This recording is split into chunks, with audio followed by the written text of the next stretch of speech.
Good segue. Thank you. Sidebar.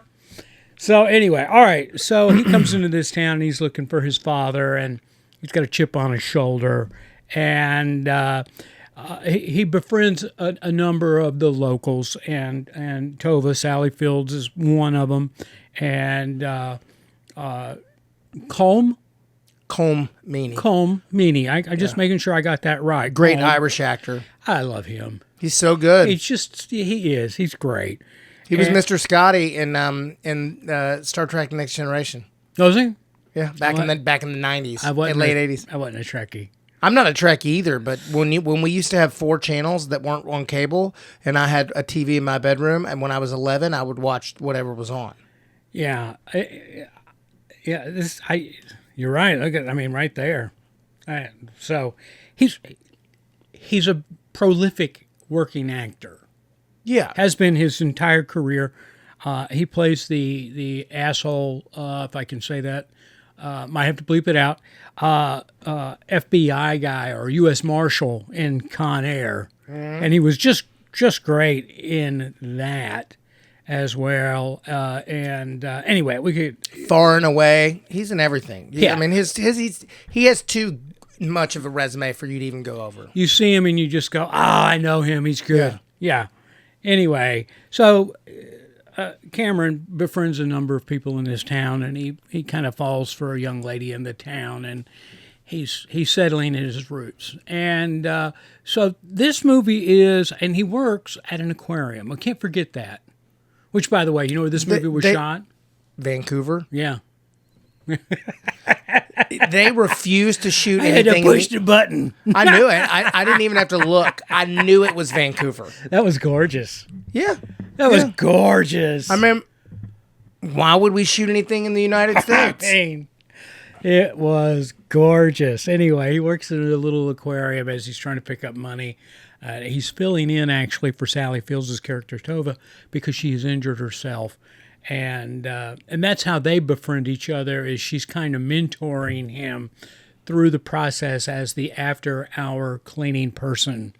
And of course, there's this whole story is tied together by the VO of an octopus.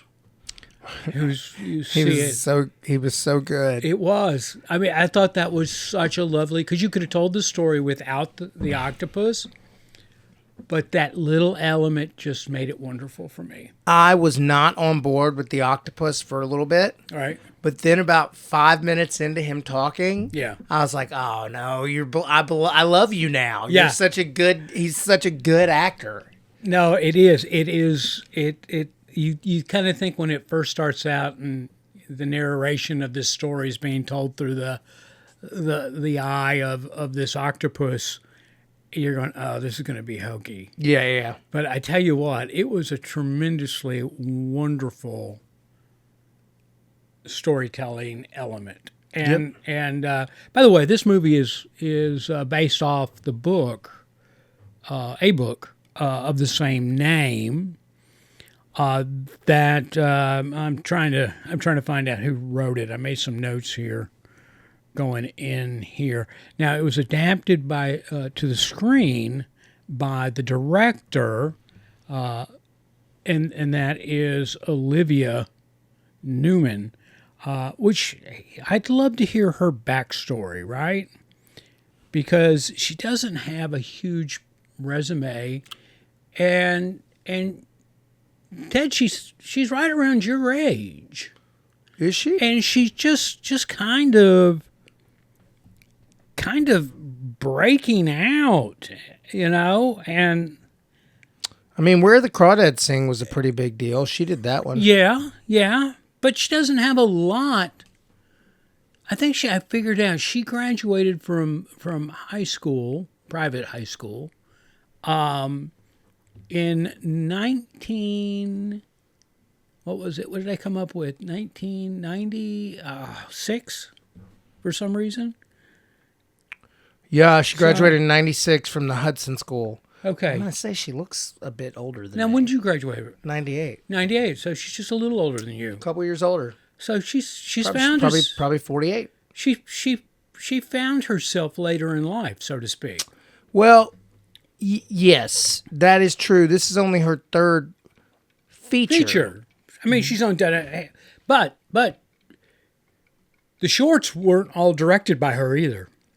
Yeah. They were written and or produced, not just directed. Anyway, this is based off of the book of the same name by Shelby Van Pelt.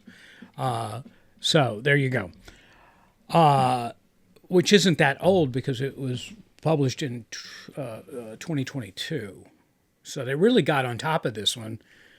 They went in production in 2025 on this movie and turned and burned and got it out. Yeah. Had a limited release at the theater. And by internet rumor standards, they had an $80 million budget on this thing. And in its limited release, which, if my understanding of reading this correctly, was just in New York City. Probably. And it grossed in 1 week's time $150 million? What? Maybe 2 weeks? Wait, rewind.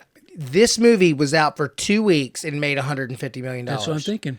But That's what I'm thinking I read. How did that happen? I don't remember. Because we wouldn't have. Okay. You don't think we'd have heard of that?